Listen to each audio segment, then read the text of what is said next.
জীবনের এক বড় ভুল হলো নিজেদের অন্যদের সাথে তুলনা করা। আমরা দেখি কেউ আমাদের চেয়ে বেশি সফল, কেউ বেশি সুন্দর, কেউ বেশি জনপ্রিয়। তারপরেই নিজেকেই প্রশ্ন করি, আমি কেন তার মতো হতে পারলাম না। আজকের গল্পটি তাদের জন্য যারা নিজেদের জীবন নিয়ে অসন্তুষ্ট এবং সবসময় মনে করেন অন্যরাই বেশি সুখী। একদিন এক কাক আকাশে উড়তে উড়তে একটি গাছের ডালে বসল।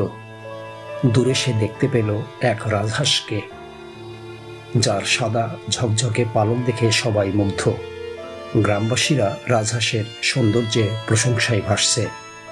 আর সেই দৃশ্য দেখে কাকের মনে হলো, ইস, যদি আমিও রাজহাঁসের মতো সুন্দর হতাম। কিন্তু যখনই কাকটি কাছে গেল, মানুষ হাত নেড়ে তাড়িয়ে দিল, যেন কাকটিকে কেউই দেখতে চায় না। দুঃখে অপমানে কাকটি গ্রাম ছেড়ে চলে গেল গভীর জঙ্গলে। গাছের ডালে বসে সে কাঁদতে লাগল, আমার এই কালো পালকই আমার সর্বনাশ। যদি রাজহাঁসের মতো সাদা পালক পেতাম, তবে আমিও সুখী হতাম। ঠিক তখনই এক বৃদ্ধ কাক এসে বলল, বাবা, আগে একবার রাজহাঁসকে জিজ্ঞেস করো সে সত্যি সুখী কিনা। কাক উড়ে গেল রাজহাঁসের কাছে, বলল, ভাই রাজহাঁস, তুমি নিশ্চয়ই পৃথিবীর সবচেয়ে সুখী পাখি। রাজহাঁস হেসে বলল, না বন্ধু, আমি সুখী নই।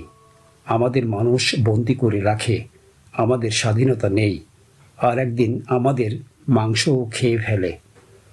রাজহাঁস বলল, আমার মনে হয় টিয়া পাখিরা বেশি সুখী, তাদের রঙিন পালক সবাই ভালোবাসে।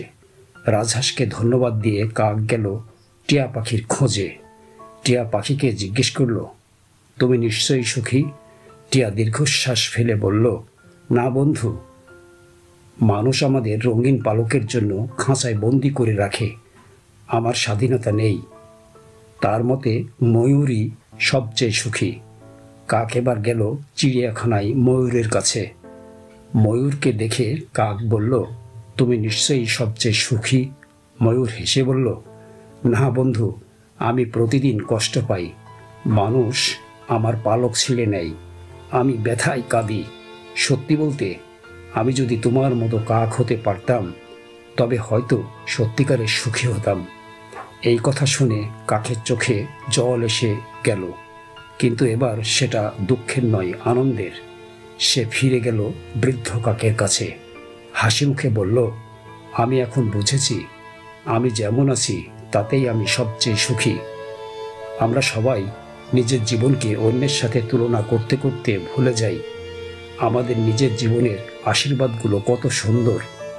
সুখ কখনো তুলনায় আসে না, সুখ আসে কৃতজ্ঞতায়।